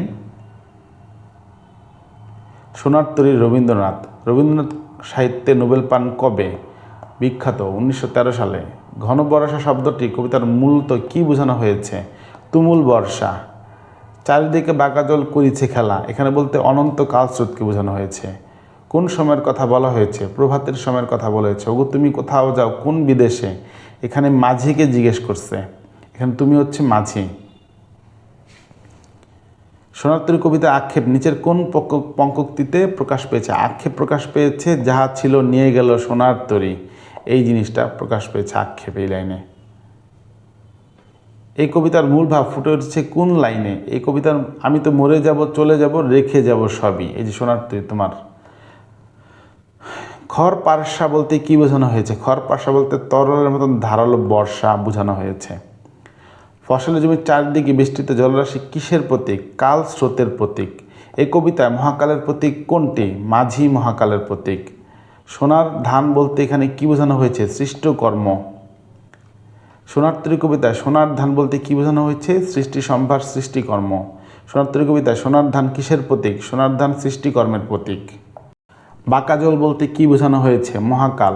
পরপারে দেখি আঁকা তরু ছায়া মসি মাখা, এখানে মসি মাখা বলতে বোঝানো হয়েছে কালো রঙের মাখানো। সোনার তরী কবিতায় বিদেশ শব্দটার অর্থ কী? বিদেশ শব্দটা হচ্ছে চিরায়ত শিল্পলোক, এই অর্থে ব্যবহৃত হয়েছে। একখানি ছোট ক্ষেত আমি একেলা, এখানে আমি বলতে কবি নিজেকে বুঝিয়েছে। এবং সোনার তরী কবিতায় রবীন্দ্রনাথ ঠাকুরের কি ফুটিয়ে তুলেছেন? জীবন দর্শন ফুটিয়ে তুলেছেন। কোন ছন্দে রচিত? মাত্রাবৃত্ত ছন্দে রচিত। সোনার তরী কৃষকের স্থান না হওয়ার কারণ কি ছিল? এক, নৌকা ফসলে পরিপূর্ণ হয়ে গেছে, আর 2 নম্বর হচ্ছে মহাকালের ব্যক্তি মানুষ কখনো গ্রহণ করে না। ব্যক্তি চলে যায় কিন্তু তার সৃষ্টিকর্ম রয়ে যায়। সোনার তরী কবিতায় যারে খুশি তারে দাও উক্তিতে প্রকাশ পেয়েছে আসলে কি? প্রকাশ পেয়েছে সৃষ্টির মাঝে বাঁচার আকুতি এবং সৃষ্টির প্রতি গভীর ভালোবাসা, এই দুটো জিনিস প্রকাশ পেয়েছে। অ্যান্সার খ নাম্বার। আমার নহে গো ভালোবাসা শুধু ভালোবাসা মোর গান, বনের পাখিরে কে চিনে রাখে গান হলে অবসান। এই যে এই উদ্দীপকের জোছনা প্রতীক দ্বারা সোনার তরীর কোনটাকে নির্দেশ করতেছে? যে সোনার তরীর জোছনা, এখানে থাকা জোছনা সোনার তরীর কবিতার কোনটা নির্দেশ করতেছে? সোনার ধানকে নির্দেশ করতেছে। গীত শেষে বিনা পড়ে থাকে ধুলির মাঝে, এখানে নিচের কোনটার সাথে সাদৃশ্যপূর্ণ? এখানে শূন্য নদীর তীরে রহিন পড়ে, এই লাইনটার সাথে সাদৃশ্যতা রয়েছে। যে বিষাদ সিন্ধু তুমি করিলে রচনা, পরনে কি তার রেখা জীবন স্রোতে, তোমার যে কীর্তি তাহা অক্ষয় অব্যয়। উদ্দীপকের শেষ চরণের সাথে তোমার যে কীর্তি তাহা অক্ষয় অব্যয়, এই লাস্ট লাইনটার সাথে কোন লাইনটা সিমিলার? সেটা হচ্ছে যাহা ছিল নিয়ে গেল সোনার তরী, এই লাইনটার সাথে। তুমি সোনার তরী কবিতায় কোনটার সাথে সঙ্গতিপূর্ণ? কৃষকের সাথে সঙ্গতিপূর্ণ। বিদ্রোহী কাজী নজরুল ইসলাম। বিদ্রোহী কবিতা প্রথম প্রকাশিত হয় কোন পত্রিকায়? বিজলি পত্রিকায়। শির নেহারি আমারি নত শির ওই শিখরি হিমাদ্রি চরণ, এই লাইনটাতে মূলত কি প্রকাশ পেয়েছে? তীব্র আত্মবিশ্বাস প্রকাশ পেয়েছে। বিদ্রোহী কবিতায় কবি নিজেকে কার সুত হিসেবে পরিচয় দিয়েছেন? ইন্দ্রাণীর সুত হিসেবে পরিচয় দিয়েছেন। চির উন্নত মমশির কিসের পরিচায়ক? অন্যায়ের কাছে মাথা নত না করার পরিচায়ক।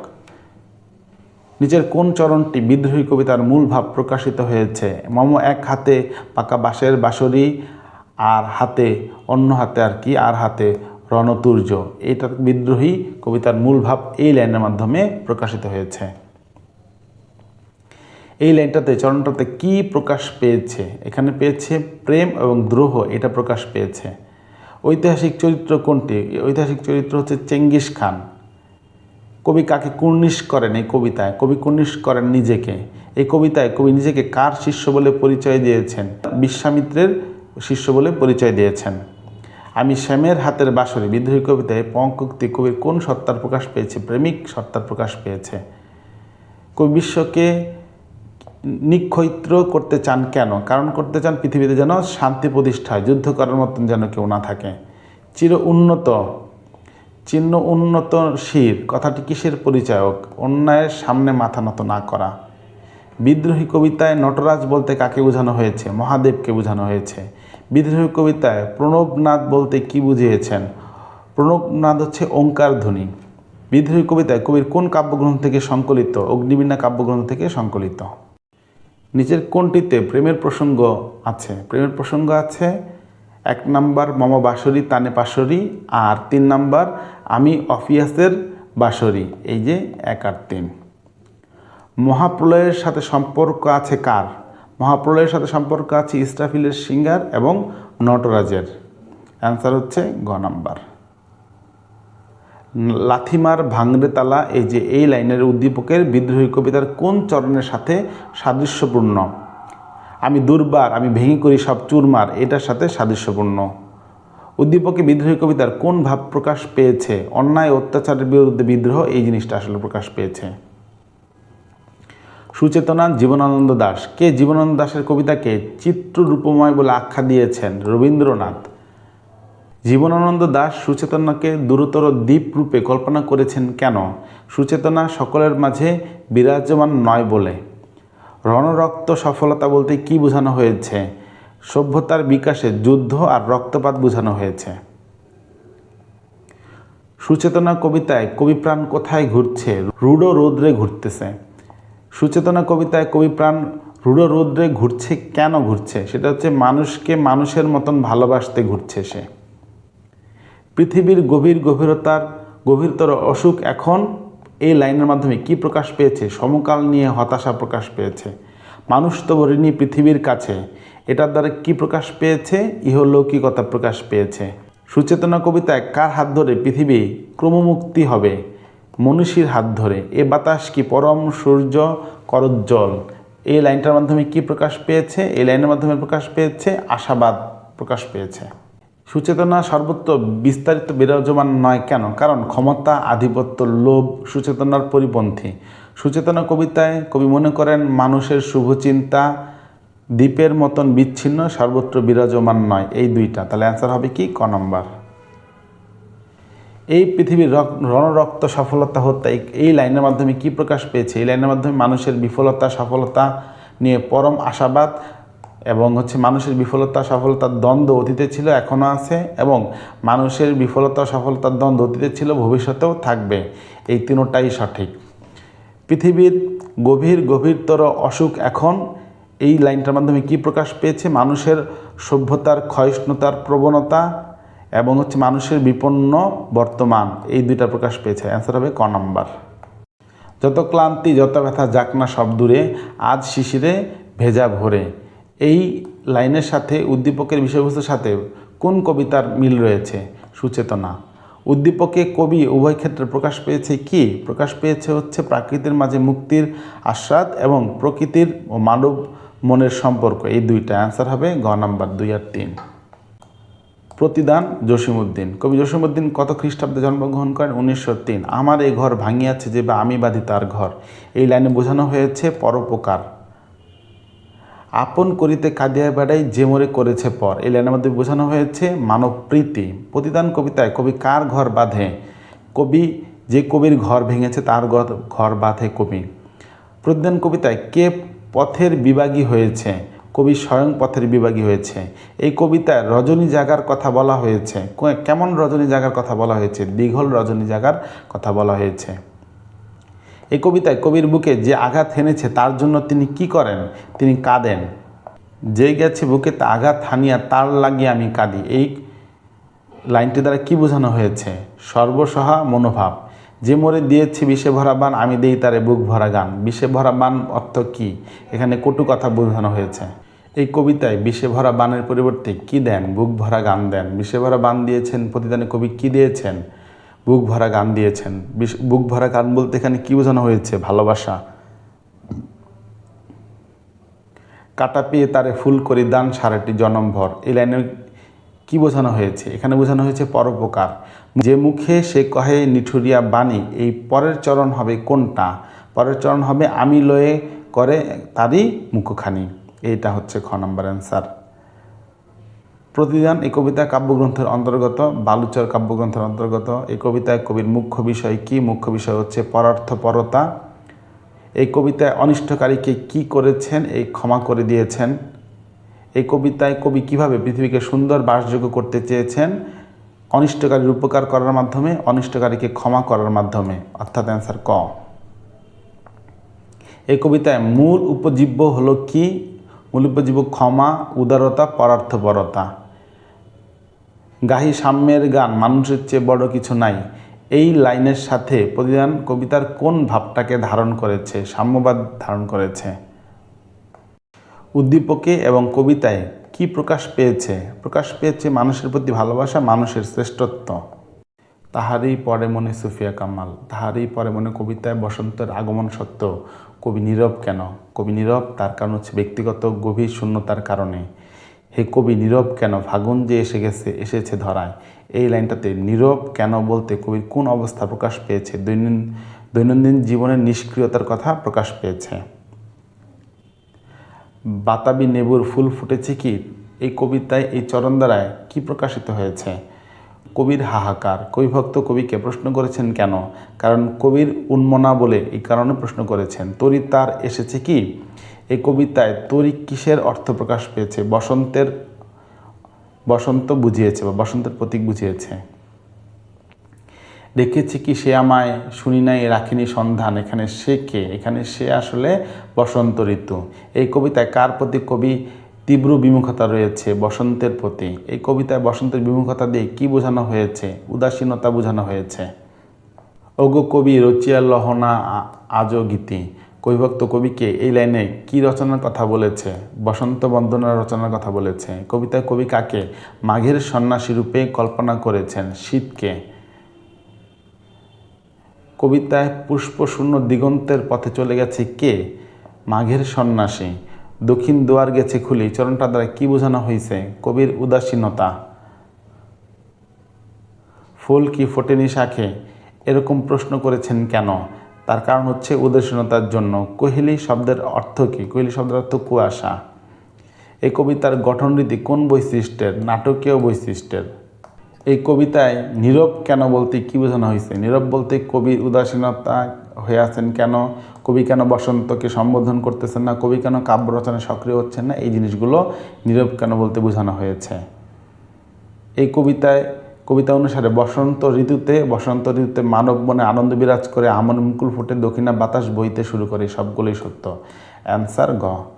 এই কবিতায় শীতকে মাঘের সন্ন্যাসী বলেছেন কারণ হচ্ছে শীত রিক্ততার জন্য, শীত কুয়াশা চাদরের জন্য। অ্যান্সার গ নাম্বার।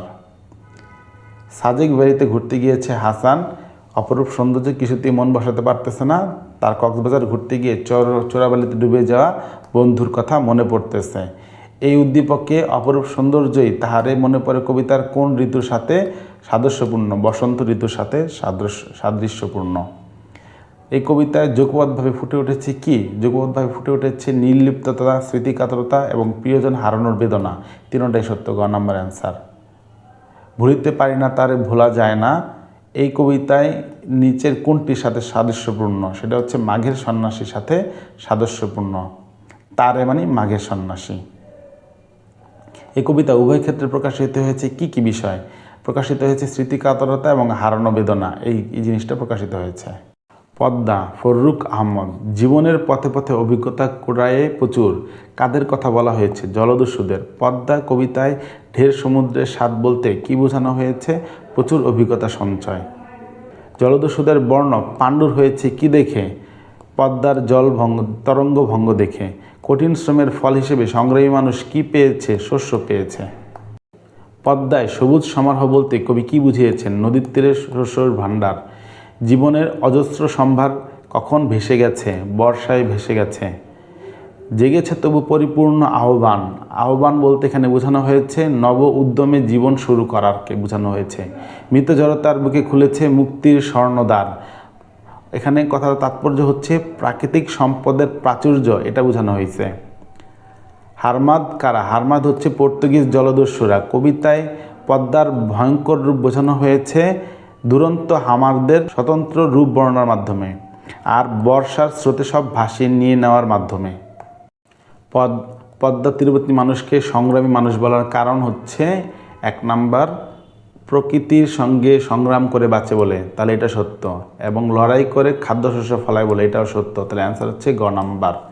মৃত্যু জড়তার বুক বলতে এখানে বোঝানো হয়েছে স্থবির সময় এবং জড় সমাজ, এই দুইটা, তাহলে অ্যান্সার কত? ক নাম্বার। এখানে একটা উদ্দীপক আছে, তীরবর্তী অঞ্চলে আক্কাস আলী বাস করে, ঘূর্ণিঝড়ে বহুবার ঘর ভেসে গেছে, তারপর আবার নতুন উদ্যমে ঘর নির্মাণ করে। এখানে আক্কাস আলী পদ্মা কবিতা যার প্রতিনিধিত্ব করে, এখানে প্রতিনিধিত্ব করে হচ্ছে সংগ্রামী মানুষের নির্ভীক জওয়ানের, অ্যান্সার হচ্ছে গ নাম্বার। পদ্মা কবিতায় যে চরণের সাথে মেলানো যায়, 1 নাম্বার বর্ষায় তোমার স্রোতে ভেসে আসা সাজানো বাগান, 2 নাম্বার হে নদী জেগেছে তবু পরিপূর্ণ আহ্বান, এই লাইনগুলোর সাথে পদ্মা কবিতার যে চরণগুলো মিল আছে। 18 বছর বয়স সুকান্ত ভট্টাচার্য। সুকান্ত ভট্টাচার্য আমৃত্য কোন পত্রিকার সম্পাদক ছিলেন? দৈনিক স্বাধীনতা। 18 বছর বয়স কবিতা অনুসারে 18 বছর বয়স বলতে আসলে কি বোঝানো হয়েছে? কাদা। কি জানে না? 18 বছর বয়স কি জানে না? কাদা জানে না। তাহলে 18 বছর বয়স কি জানে না? কাদা জানে না। 18 বছর বয়স কবিতায় সোপে আত্মাকে শপথের কোলাহলে বলতে আসলে কি বোঝানো হয়েছে? আত্মত্যাগের মহিমা। এই কবিতায় তরুণদের শপথের কোলাহলে কি সঁপে দেয়? সঁপে দেয় কি? আত্মাকে সঁপে দেয়। এই কবিতায় তাজা তাজা প্রাণে অসহ্য যন্ত্রণা কিসের? অত্যাচার, অন্যায়, অবিচারের। 18 বছর বয়সীদের তাজা প্রাণে কেমন যন্ত্রণা সৃষ্টি হয়? অসহ্য যন্ত্রণা সৃষ্টি হয়। বয়সের ধর্ম মহান মন্ত্রে উজ্জীবিত হওয়ার এই মহান মন্ত্রের আহ্বানটা কোনটা আসলে? এখানে আত্মত্যাগ হচ্ছে মহান মন্ত্রের বাহন। এই কবিতায় বেদনায় থরথর কাঁপে কেন? 18 বছর বয়সে বেদনায় থরথর কাঁপে কারণ অজস্র ব্যর্থতার দীর্ঘশ্বাসে সে কাঁপে। কিভাবে বেঁচে থাকতে হয় 18 বছর বয়সে? দুর্যোগে আর ঝড়ে। বিপদের মুখে 18 বছর বয়স কেমন? অগ্রণী। 18 বছর বয়সকে দুঃসহ কেন? কারণ স্পর্ধায় মাথা তোলাবার ঝুঁকির কারণে। এখন যৌবন যার যুদ্ধে দেওয়ার সময় তার সর্বশ্রেষ্ঠ সময়। এই লাইনটার সাথে নিচের কোন লাইনটার মিল আছে? এই বয়স জানে রক্তদানের পূর্ণ। এই বয়স যেন ভীরু কাপুরুষ নয়। এই কত বছর বয়সের কথা বলেছে? 18 বছর বয়সের কথা বলেছে। এই কবিতা অনুসারে এই বয়সে রয়েছে সমস্ত দুর্যোগ দুর্বিপাক মোকাবেলা করার অদ্যম প্রাণশক্তি। অদ্যম প্রাণশক্তি। এদেশের বুকে 18 আসুক নেমে এই কবিতায় কোন মনোভাব প্রকাশ পেয়েছে? তারুণ্যের শক্তির জাগরণের প্রত্যাশা প্রকাশ পেয়েছে। নেতিবাচক দিক হলো এই বয়সের পদস্খলনের সংখ্যাপূর্ণ। রক্তদানের পূর্ণ বলতে কবি কি বোঝাতে চেয়েছেন? মুক্তি ও কল্যাণের সংগ্রাম বোঝাতে চেয়েছেন। এই বয়স কালো লক্ষ্য দীর্ঘশ্বাসে, এই লাইন দ্বারা কি বোঝানো হয়েছে? এই লাইন দ্বারা বোঝানো হচ্ছে ব্যর্থতার দীর্ঘশ্বাস। 18 বছর বয়স ভয়ঙ্কর কারণ এই বয়সে প্রাণে অসহ্য যন্ত্রণা হয় এবং প্রাণ তীব্র আর প্রখর হয়। অ্যান্সার হচ্ছে খ নম্বরটা। জীবন আবেগে রুধিতে না পারি যারা, উদ্যত শির লঙ্ঘিতে গেল হিমালয়, গেল শুষিতে সিন্ধু নীর। উদ্দীপকের সাথে 18 বছর বয়সের কবিতার সিমিলারিটি বা সাদৃশ্যপূর্ণ লাইন কোনটা? 18 বছর বয়স যে দুর্বার পথ প্রান্তরে ফোটায় বহু তুফান, এটা। এই কবিতায় কোন ভাবটা প্রকাশিত হয়েছে? গতিশীলতা প্রকাশিত হয়েছে। আপদ আছে জানি আঘাত আছে তাই জেনে তো বক্ষ পরাণ নাচে। এই কবিতার সাথে কোন বৈশিষ্ট্যের প্রতিফলন ঘটেছে? সাহসিকতার প্রতিফলন ঘটেছে। উদ্দীপকে এই কবিতার সাথে যে লাইনের ভাবের মিল আছে সেই লাইনটা হচ্ছে দুর্যোগে হাল ঠিক মতন রাখা ভার, প্রাণ দেওয়া নেওয়া ঝুলিটা থাকে না শূন্য, বিপদের মুখে এ বয়স অগ্রণী। তিনটাই সত্য হবে। ফেব্রুয়ারি 1969, শামসুর রাহমান। কবির পৈতৃক নিবাস কোন গ্রামে? পাহাড়তলী গ্রামে। আবার ফুটেছে দেখো কৃষ্ণচূড়া থরে থরে শহরের পথে, এই লাইনটা দ্বারা আমাদের জাতীয় জীবনের কোন দিকটা তুলে ধরা হয়েছে? ভাষা আন্দোলন তুলে ধরা হয়েছে।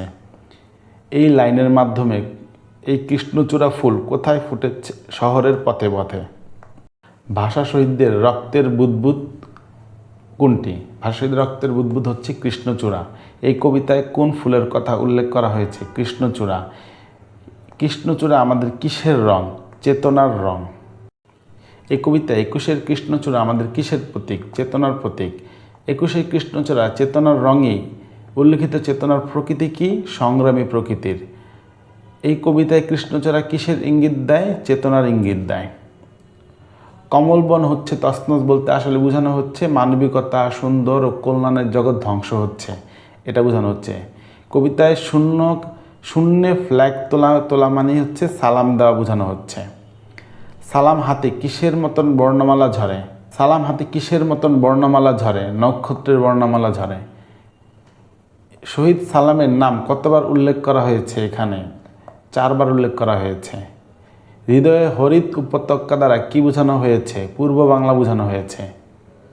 মানবিক বাগান বলতে কবি বুঝিয়েছেন মনুষ্যত্ব, ন্যায় ও মঙ্গলের জগৎ। সে ফুল আমাদেরই প্রাণ, এখানে ফুল বলতে বোঝানো হচ্ছে বাংলা ভাষা। এই কবিতায় প্রকাশ পেয়েছে দেশপ্রেম, গণজাগরণ, সংগ্রামী চেতনা।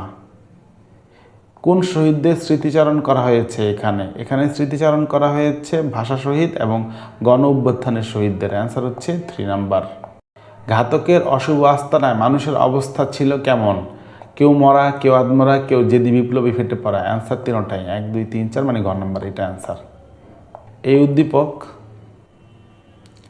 উদ্দীপকে দিন বদলের পালা ফেব্রুয়ারি 1969 কবিতার যে বিষয়কে নির্দেশ করতেছে, সংগ্রামকে নির্দেশ করতেছে। উদ্দীপকের দিকের সাথে এই কবিতার নির্দেশনা কি? কবিতার নির্দেশনা হচ্ছে গণজাগরণ এবং দেশানুরাগ, দেশের প্রতি ভালোবাসা।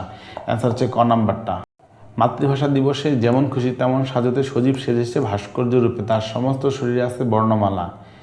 এই ভাস্কর্যটি এই কবিতার বর্ণিত কোন ব্যক্তিকে নির্দেশ করতেছে? সালামকে নির্দেশ করতেছে। কবিতায় ওই ব্যক্তি সম্পর্কে বলা হয়েছে সে ভাষা শহীদ, সে চোখে আলোচিত ঢাকা, তার চোখে আলোচিত ঢাকা এবং তিনি রাজপথে নেমে এসেছেন। 3টাই মানে গ নাম্বার। আমি কিংবদন্তির কথা বলছি, আবু জাফর ওবায়দুল্লাহ।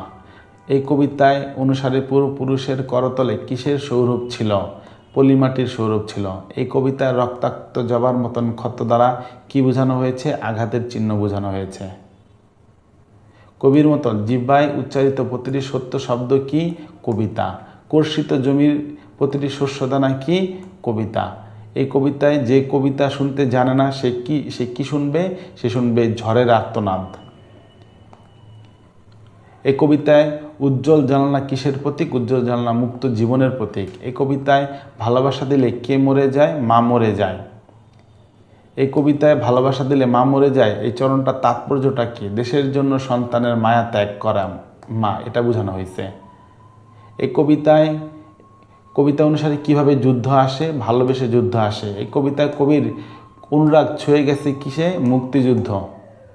এই কবিতায় সূর্যকে হৃৎপিণ্ডে ধরে রাখা বলতে হৃদয়ে সূর্যের কি ধারণ করা বলতে বোঝানো হয়েছে? শক্তি। এই কবিতায় কবির পূর্বপুরুষের পিঠে কিসের মতন ক্ষত ছিল? রক্তজবার মতন ক্ষত ছিল। এই কবিতায় কবি রক্তজবার প্রসঙ্গে যে অর্থে ব্যবহৃত হয়েছে অত্যাচার ও তাজা আঘাতের অর্থে ব্যবহৃত হয়েছে। জননীর আশীর্বাদে কাকে দীর্ঘায়ু করবে? জননীর আশীর্বাদ কাকে দীর্ঘায়ু করবে? যে গাভীর পরিচর্যা করে। এই কবিতায় যে গাভীর পরিচর্যা করে জননীর আশীর্বাদ তাকে কি করে? তাকে দীর্ঘায়ু করে। ইস্পাতের তরবারি কাকে সশস্ত্র করবে? যে লৌহখণ্ডকে প্রজ্বলিত করে তাকে সশস্ত্র করবে। কিংবদন্তি শব্দের অর্থ কী? জনশ্রুতি। আমি কিংবদন্তির কথা বলছি কবিতায় কবি বলে গেছেন কি বলে গেছেন? উচ্চারিত সত্যের মতন স্বপ্নের কথা আর উজ্জ্বল জানালার কথা, এই 2টা জিনিস বলেছেন। অ্যান্সার হচ্ছে খ। গর্ভবতী বোনের মৃত্যুর কথা বলছি। এই কবিতায় কবির এই লাইনে কবিকণ্ঠে যে সুর পাওয়া যায় সেটা হলো আর্তনাদের সুর এবং বিদ্রোহের সুর। অ্যান্সার হচ্ছে খ নাম্বার। সূর্যকে হৃৎপিণ্ডে ধরে রাখার অর্থ হচ্ছে মুক্তির অনিবার্যতা, সর্বশক্তিকে ধারণ করা এবং সামর্থ্য অর্জন। অ্যান্সার হচ্ছে ঘ নাম্বার।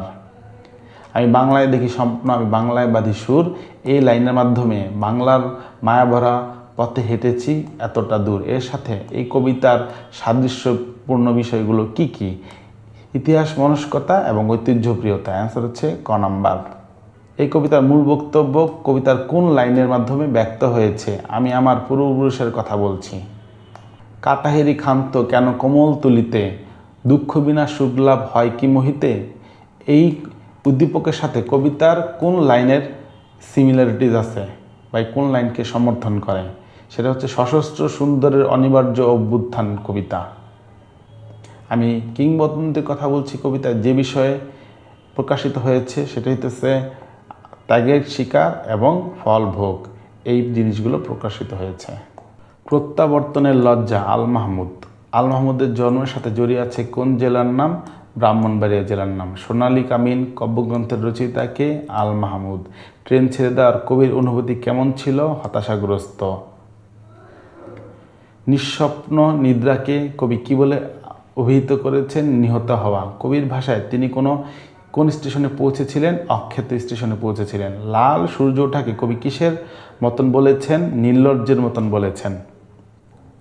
প্রত্যাবর্তনের পর কবি নিজেকে কি বলে মনে করেন? পরাজিত বলে মনে করেন। প্রত্যাবর্তনের বকের ঝাঁক কোন দিকে উড়ে যাচ্ছে? জলার দিকে উড়ে যাচ্ছে। কুয়াশার সাদা পর্দা দোলানো বলতে কবি কি বুঝিয়েছেন? প্রত্যাবর্তনের রহস্য উন্মোচন।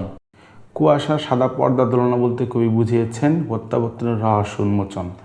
প্রত্যাবর্তনের লজ্জা কবিতায় কবি কিভাবে ঘরে ফিরবেন বলে উল্লেখ করেছেন?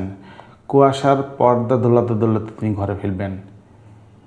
নির্লজ্জের মতন লাল সূর্য ওঠা, এখানে লজ্জা বলতে আসলে কি বোঝানো হচ্ছে? প্রত্যাবর্তনের জন্য বোঝানো হচ্ছে। প্রত্যাবর্তনের লজ্জা কবিতার মূল সুরটা কি? মাতৃভূমির প্রতি প্রীতি। এই কবিতায় গ্রামীণ প্রকৃতির ব্যবহার যে দিক থেকে যুক্তিসঙ্গত হয়েছে চিরচেনা মাতৃভূমির সৌন্দর্যের প্রকাশে।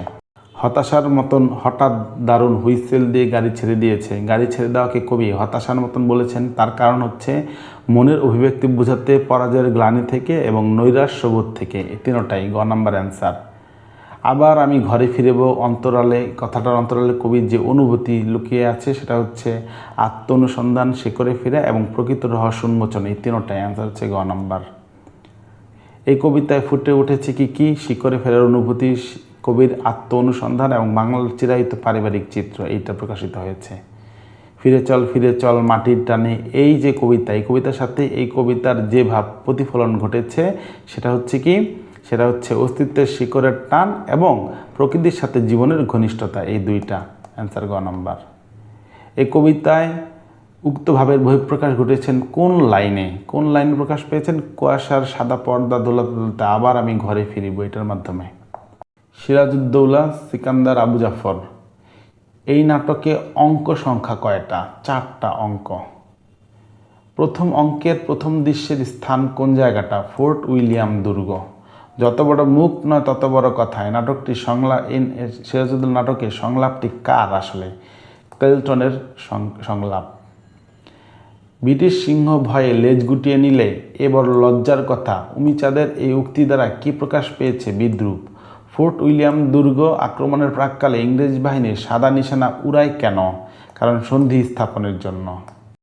আমি আপনাদেরই সমগোত্রীয়, উমিচাঁদ নিজেকে ইংরেজের সমগোত্রীয় মনে করে কেন? কারণ যে কোনোভাবে অর্থ উপার্জন করবে, এই জন্য। দৌলত আমার কাছে ভগবানের দাদামশাইয়ের চেয়েও বেশি। কার কাছে? এটা উমিচাঁদের কাছে। আমার নালিশ আজ আমার নিজের বিরুদ্ধে। সিরাজের এই উক্তিকে কি প্রকাশ পেয়েছে? প্রজাসাধারণের নিরাপত্তা বিধান করতে না পারা। আজ সেই অপরাধের জন্য আপনাদের কাছে আমি বিচার প্রার্থী। সিরাজের এই উক্তি তার কোন মনোভাবের কথা প্রকাশ পেয়েছে? হতাশা। আমি বরং নবাবকে বিশ্বাস করতে পারি। ক্লাইভের এই উক্তিতে কোন বৈশিষ্ট্যের কথা প্রকাশ পেয়েছে? মীর জাফরের প্রতি অনাস্থা প্রকাশ পেয়েছে। সবাই মিলে সত্যি আমার বাংলাকে বিক্রি করে দিচ্ছি না তো? সিরাজউদ্দৌলা নাটকে উক্তিটা কার? মীর জাফরের। ঘরের লোক অবিশ্বাসী হলে বাইরের লোকের পক্ষে সবই সম্ভব, লুৎফা। উক্তিটা কার? উক্তিটা সিরাজের। সিরাজউদ্দৌলার রাজধানী কোথায় ছিল? মুর্শিদাবাদে। এই নাটকে কাকে জবরদস্ত শিল্পী বলা হয়েছে? নারায়ণ সিংকে। 1757 সালের কত তারিখে বাংলার মসনদে বসে মীর জাফর? 29শে জুন বসে। এই নাটকে সিরাজউদ্দৌলাকে হত্যা করার জন্য মোহাম্মদ বেগকে কত টাকা অগ্রিম দেওয়া হয়? 5000 টাকা অগ্রিম দেওয়া হয়। এই সিরাজউদ্দৌলাকে কোথায় হত্যা করা হয়? জাফরাগঞ্জের কয়েদখানায় হত্যা করা হয়।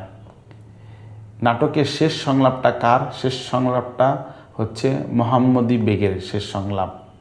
এই নাটকের শওকত জংয়ের প্রকৃতি কিরূপ?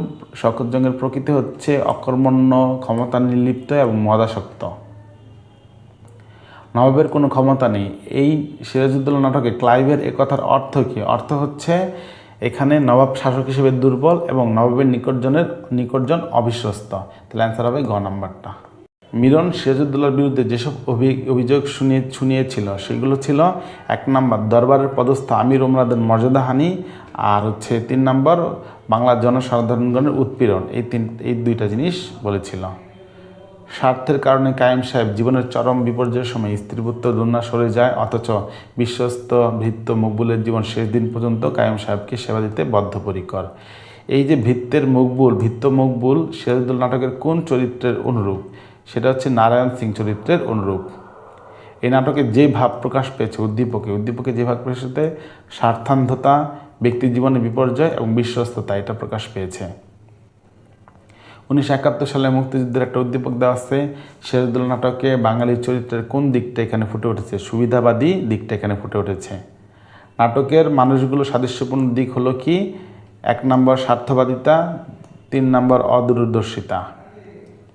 এরপরে হাশেম সাহেবের একটা উদ্দীপক দেওয়া আছে, এখানে বলছে সিরাজউদ্দৌলা নাটকের কোন চরিত্রের সঙ্গে এটা মিলে যায়? এটা হচ্ছে মোহাম্মদী বেগের সাথে মিলে যায়। উক্ত চরিত্রের সাদৃশ্যতার কারণ কি? কারণটা হচ্ছে 1 নম্বর সে কৃতজ্ঞ এবং সে অর্থলোভী। এই কারণে অন্যায়ের কাছে নয় নত শির, এই উদ্দীপকে এই লাইনের সাথে সিরাজউদ্দৌলা নাটকের কোন চরিত্রের মিল রয়েছে? মোহনলালের মিল রয়েছে। এই নাটকে ফুটে ওঠা দিকগুলো কি কি? সেটা হচ্ছে দেশপ্রেম এবং বীরত্ব। তাহলে অ্যান্সার ক নাম্বার। লাসালু সৈয়দ ওয়ালিউল্লাহ। এই উপন্যাস কত সালে প্রকাশিত হয়? 1948 সালে। এই উপন্যাসে শিকারীর একগ্রতা কার চোখে? তাহিরের চোখে। কিন্তু দেশটা কেমন মরার দেশ? এখানে মরার দেশ বলতে আসলে কি বোঝানো হয়েছে? শস্যহীনতা বোঝানো হয়েছে। এই উপন্যাসে রোগালোক বয়সের ভারে যে চোয়াল দুটো উজ্জ্বল চোখ বুঝে আছে কার? সেটা হইতেছে মজিদের। মহব্বতনগরের আগমনের পূর্বে মজিদ কোথায় ছিল? গারো পাহাড়ে ছিল। কালেমা জানো মিয়া? এই মজিদ কাকে উদ্দেশ্য করে প্রশ্ন করেছিল? দুদু মিয়াকে। কি মিয়া, তোমার দিলে কি ময়লা আছে? মজিদের এই উক্তিতে ময়লা কি অর্থে ব্যবহৃত হয়েছে? পাপ। খেলোয়াড় চলে গেছে, খেলবে কার সাথে? উপন্যাসে উক্তিটা খেলোয়াড়টা আসলে কে? তাহের ও কাদেরের বাপ। তানি নাকি মরা মাইনসের জিন্দা কইরা দেন, উক্তিটা কার? উক্তিটা হচ্ছে রহিমার। মজিদ কখন আওয়ালপুর পৌঁছেছিল? সূর্য হেলে যখন পড়েছিল তখন। মজিদ কার ভয়ে শঙ্কিত হয়? আওয়ালপুরের পীরের ভয়ে শঙ্কিত হয়। ধলা মিয়াকে আওয়ালপুরের পীরের কাছে পাঠিয়েছে কে? খালেক ব্যাপারী। তোমার দাড়ি কই মিয়া কার প্রসঙ্গে বলা হয়েছে? আক্কাসের প্রসঙ্গে বলা হয়েছে। মজিদকে থুতু নিক্ষেপের মধ্যে জমিলার কি প্রকাশ পেয়েছে? প্রতিবাদ প্রকাশ পেয়েছে। বিশ্বাসের পাথর যেন খোদাই সে চোখ, কাদের কথা বলা হয়েছে? এখানে ক্ষেতের প্রান্তরে জড়ো হওয়া লোকজনের কথা বলা হয়েছে। রহিমা চরিত্রটা কেমন ছিল? ধীরস্থির ও মমতাময়ী এবং শান্তশিষ্ট ভীতু। সন্তান আকাঙ্ক্ষার রূপার মনে ঝড় ওঠে। রূপার সাথে লালসাধু উপন্যাসের মিল কোথায় রয়েছে? সেটা হচ্ছে রহিমার এবং আমেনার মিল রয়েছে। দুনিয়াটা বড় বিচিত্র জায়গা, সময় অসময় মিথ্যা কথা না বললে নয়। এই কথার মধ্যে মজিদ চরিত্রে যে দিকটা প্রকাশিত হয়েছে সেই দিকটা হচ্ছে অস্তিত্ব রক্ষার প্রয়াস, আত্মপক্ষ সমর্থন এবং বিচক্ষণতা। তিনটাই সঠিক উত্তর। এই উদ্দীপকটা দেওয়া আছে, অনেকবার আসছে বোর্ডে। উদ্দীপকে মরিয়ম আর লালসালু উপন্যাসে কোন চরিত্রের প্রতিনিধিত্ব করে? রহিমা চরিত্রের প্রতিনিধিত্ব করে। রহিম মিয়া এবং লালসালু উপন্যাসের মজিদ উভয়ের টিকে থাকার প্রধান অবলম্বন কি? প্রতারণা এবং ধর্মের বেশাতে। এখানে যে উদ্দীপক দেওয়া আছে এই উদ্দীপকের সাথে লালসালু উদ্দীপকের যে চরিত্রের সাথে মিল আছে সেটা হচ্ছে আওয়ালপুরের পীরের। উক্ত চরিত্র প্রকাশ পেয়েছে কি কি বিষয়? সেটা হচ্ছে ধর্ম, ব্যবসা এবং রহস্যময়তা, এটা প্রকাশ পেয়েছে। এই উদ্দীপকের সাথে সাদৃশ্যপূর্ণ জাহিদের সঙ্গে লালসালু উপন্যাসের কোন চরিত্রটার সাদৃশ্য আছে? আক্কাসের সাদৃশ্য আছে। উদ্দীপকে উল্লিখিত গ্রামবাসীর জ্ঞানের সীমাবদ্ধতার মধ্যে লালসালু উপন্যাসের যে দিকটা প্রকাশ পেয়েছে সেটা হইতেছে কুসংস্কারাচ্ছন্নতা এবং অজ্ঞতা।